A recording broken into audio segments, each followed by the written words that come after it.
First ಕನ್ನಡಕ್ಕೆ ಸ್ವಾಗತ. ನಾನು ಉಮರ್ ಫಾರೂಕ್.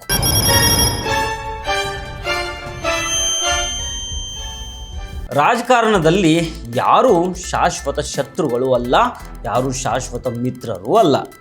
ಈ ಮಾತು ಈಗ ಕರ್ನಾಟಕ ಕಾಂಗ್ರೆಸ್ ಪಡಸಾಲೆಯಲ್ಲಿ ಅಕ್ಷರಶಃ ನಿಜ ಅನ್ನಿಸ್ತಾ ಇದೆ.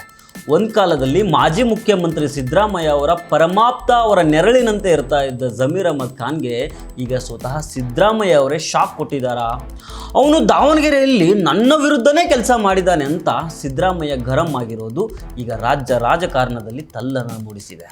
ಹಾಗಾದರೆ ಸಿದ್ದರಾಮಯ್ಯ ಮತ್ತು ಜಮೀರ್ ದೋಸ್ತಿಯಲ್ಲಿ ಬಿರುಕು ಮೂಡಿದ್ದು ಯಾಕೆ?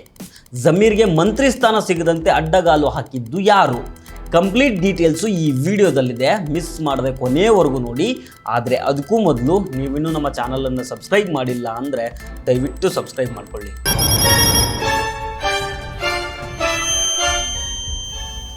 ಇಲ್ಲಿ ವಿಷಯ ಏನಪ್ಪ ಅಂತಂದರೆ, ಡಿ.ಕೆ. ಶಿವಕುಮಾರ್ ನೇತೃತ್ವದ ನೂತನ ಸರ್ಕಾರದಲ್ಲಿ ಜಮೀರ್ ಅಹ್ಮದ್ ಖಾನ್ ಅವರಿಗೆ ಸಚಿವ ಸ್ಥಾನ ಸಿಕ್ಕಿಲ್ಲ.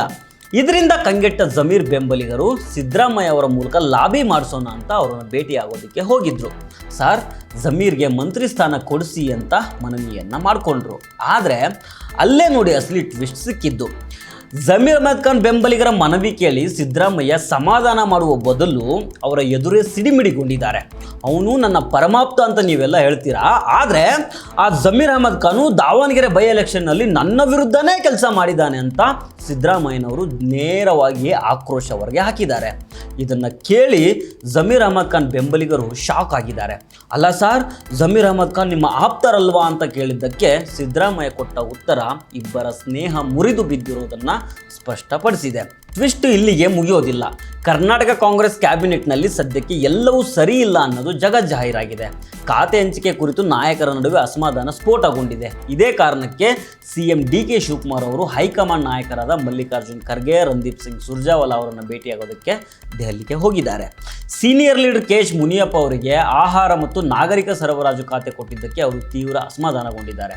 ಇನ್ನೊಂದು ಕಡೆ ಸಚಿವ ಸ್ಥಾನ ಸಿಗದಿದ್ದಕ್ಕೆ ಟಿ.ಬಿ. ಜಯಚಂದ್ರ ಅವರು ಕೂಡ ರೆಬಲ್ ಆಗಿದ್ದಾರೆ. ಕೈಗಾರಿಕಾ ಸಚಿವ ಎಂ.ಬಿ. ಪಾಟೀಲ್ ಅವರು ಎಲ್ಲವೂ ಸರಿ ಇದೆ ಅಂತ ಡ್ಯಾಮೇಜ್ ಕಂಟ್ರೋಲ್ ಮಾಡೋದಕ್ಕೆ ಟ್ರೈ ಮಾಡ್ತಾ ಇದ್ದಾರಾದರೂ ಒಳಗೊಳಗೆ ಬೇಗುದಿ ಮಾತ್ರ ಜೋರಾಗಿ ಉರಿತಾ ಇದೆ. ಆದರೆ ಇಲ್ಲಿ ಅತಿ ದೊಡ್ಡ ಪ್ರಶ್ನೆ ಏನಂತಂದರೆ, ಮುಸ್ಲಿಂ ಕೋಟಾದಿಂದ ಜಮೀರ್ ಅಹ್ಮದ್ ಖಾನು ಮೊದಲ ಕಂತಿನಲ್ಲೇ ಮಂತ್ರಿ ಆಗಬೇಕಾಗಿತ್ತಲ್ವಾ? ಅದಕ್ಕೆ ಅವರಿಗೆ ಎಲ್ಲ ಅರ್ಹತೆಯೂ ಇತ್ತು. 2023ರ ಅಸೆಂಬ್ಲಿ ಎಲೆಕ್ಷನ್ನಲ್ಲಿ ಮುಸ್ಲಿಂ ಮತಗಳು ಸಾಲಿಡ್ ಆಗಿ ಕಾಂಗ್ರೆಸ್ ಕಡೆಗೆ ವಾಲೋದಕ್ಕೆ ಜಮೀರ್ ಅಹ್ಮದ್ ಅವರ ಮಾಸ್ ಲೀಡರ್ಶಿಪ್ ಪ್ರಮುಖ ಕಾರಣ ಆಗಿತ್ತು. ತಮ್ಮದೇ ಚಾಮರಾಜಪೇಟೆ ಕ್ಷೇತ್ರಕ್ಕೆ ಜಮೀರ್ ಅಹ್ಮದ್ ಖಾನು ಪ್ರಚಾರಕ್ಕಂತ ಹೋಗಿದ್ದು ಕೇವಲ ಒಂದೇ ಒಂದು ದಿನ. ಬಾಕಿ ಉಳಿದ ದಿನಗಳಲ್ಲಿ ಕಾಂಗ್ರೆಸ್ ಹೈಕಮಾಂಡ್ ಕೊಟ್ಟ ಹೆಲಿಕಾಪ್ಟರ್ ಹತ್ಕೊಂಡು ರಾಜ್ಯದ ಬರೋಬ್ಬರಿ 150 ಕ್ಷೇತ್ರಗಳಲ್ಲಿ ಬಿರುಗಾಳಿಯಂತೆ ಪ್ರಚಾರ ಮಾಡಿದರು. ಇಷ್ಟೆಲ್ಲ ಮಾಡಿದ್ರು ಜಮೀರ್ ಅಹ್ಮದ್ ಖಾನ್ಗೆ ಮಂತ್ರಿ ಸ್ಥಾನ ಸಿಗಲಿಲ್ಲ. ಯಾಕೆ? ಸಿದ್ದರಾಮಯ್ಯನವರು ತಮ್ಮ ಮಗ ಯತೀಂದ್ರಗೆ ಸಚಿವ ಸ್ಥಾನವನ್ನು ಕೊಡಿಸಿದ್ರು, ತಮ್ಮ ಆಪ್ತ ಭೈರತಿ ಸುರೇಶ್ಗೆ ಸಚಿವ ಸ್ಥಾನವನ್ನು ಕೊಡಿಸಿದ್ರು. ಆದರೆ ಕಷ್ಟದ ಸಮಯದಲ್ಲಿ ನೆರಳಿನಂತೆ ನಿಂತ ಜಮೀರ್ ಅಹ್ಮದ್ ಖಾನ್ ರಕ್ಷಣೆಗೆ ಸಿದ್ದರಾಮಯ್ಯನವರು ಯಾಕೆ ಬರಲಿಲ್ಲ? ನಮಗೆ ಸಿಕ್ಕಿರೋ ಒಳಗಿನ ಮಾಹಿತಿ ಪ್ರಕಾರ ಜಮೀರ್ ಅಹ್ಮದ್ ಖಾನ್ ಯಾರನ್ನು ಅತಿಯಾಗಿ ನಂಬಿದ್ರೋ, ಯಾರ ಹಿಂದೆ ಓಡಾಡ್ತಾ ಇದ್ರೋ ಅವರೇ ಜಮೀರ್ ಅಹ್ಮದ್ ಖಾನ್ಗೆ ಮಂತ್ರಿ ಆಗೋದಕ್ಕೆ ಅಡ್ಡಗಾಲು ಹಾಕಿದ್ದಾರೆ. ಇತ್ತೀಚೆಗೆ ಡಿ.ಕೆ. ಸುರೇಶ್ ಅವರು ಜಮೀರ್ ಅವರನ್ನು ಭೇಟಿಯಾಗೋದಕ್ಕೆ ಹೋದಾಗಲೂ ಇದೇ ಮಾತು ಚರ್ಚೆ ಆಗಿದೆ. ಡಿ.ಕೆ. ಶಿವಕುಮಾರ್ ಅವರಿಗೆ ಜಮೀರ್ ಅಹ್ಮದ್ ಅವರನ್ನ ಕ್ಯಾಬಿನೆಟ್ಗೆ ತಗೊಳ್ಬೇಕು ಅನ್ನೋ ಆಸೆ ಇತ್ತಂತೆ. ಆದರೆ ಜಮೀರ್ ಅಹ್ಮದ್ ಖಾನ್ ನಂಬಿದವರೇ ವಿಲನ್ ಆಗಿದ್ರಿಂದ ಇದು ಸಾಧ್ಯವಾಗಿಲ್ಲ ಅಂತ ಹೇಳಲಾಗ್ತಾ ಇದೆ. ದಾವಣಗೆರೆ ಬೈ ಎಲೆಕ್ಷನ್ನ ಹಳೆ ದ್ವೇಷದ ಕಿಡಿ ಈಗ ಸಿದ್ದರಾಮಯ್ಯ ಮತ್ತು ಜಮೀರ್ ಅಹ್ಮದ್ ಖಾನ್ ನಡುವಿನ ದೋಸ್ತಿಯನ್ನೇ ಸುಟ್ಟು ಬೂದಿ ಮಾಡುವಂತಕ್ಕೆ ತಂದಿಟ್ಟಿದೆ. ದಾವಣಗೆರೆ ಬೈ ಎಲೆಕ್ಷನ್ ಮುಸ್ಲಿಂ ನಾಯಕತ್ವವನ್ನ, ಮುಸ್ಲಿಂ ರಾಜಕಾರಣವನ್ನ ಎರಡು ಭಾಗ ಮಾಡಿದೆ. ಸದ್ಯಕ್ಕಂತೂ ಜಮೀರ್ ಅಹ್ಮದ್ ಖಾನ್ ಅವರಿಗೆ ಮೊದಲ ಸುತ್ತಿನಲ್ಲಿ ಮಂತ್ರಿ ಸ್ಥಾನ ಸಿಗದೇ ಇರೋದು ದೊಡ್ಡ ಮಟ್ಟದ ಹಿನ್ನಡೆ ಅಂತ ಹೇಳಲಾಗ್ತಾ ಇದೆ. ಆದರೆ ಎರಡನೇ ಸುತ್ತಿನಲ್ಲಾದರೂ ಜಮೀರ್ ಅಹ್ಮದ್ ಖಾನ್ ಮಿನಿಸ್ಟರ್ ಆಗ್ತಾರಾ ಅಥವಾ ಸಿದ್ದರಾಮಯ್ಯ ಅವರ ಕೆಂಗಣ್ಣಿಗೆ ಗುರಿಯಾಗಿ ಹಾಗೆ ಉಳಿತಾರಾ? ರಾಜ್ಯ ರಾಜಕಾರಣದ ಈ ಹೈಡ್ರಾಮಾ ಎಲ್ಲಿಗೆ ಹೋಗಿ ನಿಲ್ಲುತ್ತೆ ಅನ್ನೋದನ್ನು ಕಾದು ನೋಡಬೇಕು. ಆದರೆ ನಿಮ್ಗೇನು ಅನಿಸುತ್ತೆ? ಜಮೀರ್ ಅಹ್ಮದ್ ಖಾನ್ಗೆ ಸಚಿವ ಸ್ಥಾನ ಸಿಗಬೇಕಿತ್ತಾ?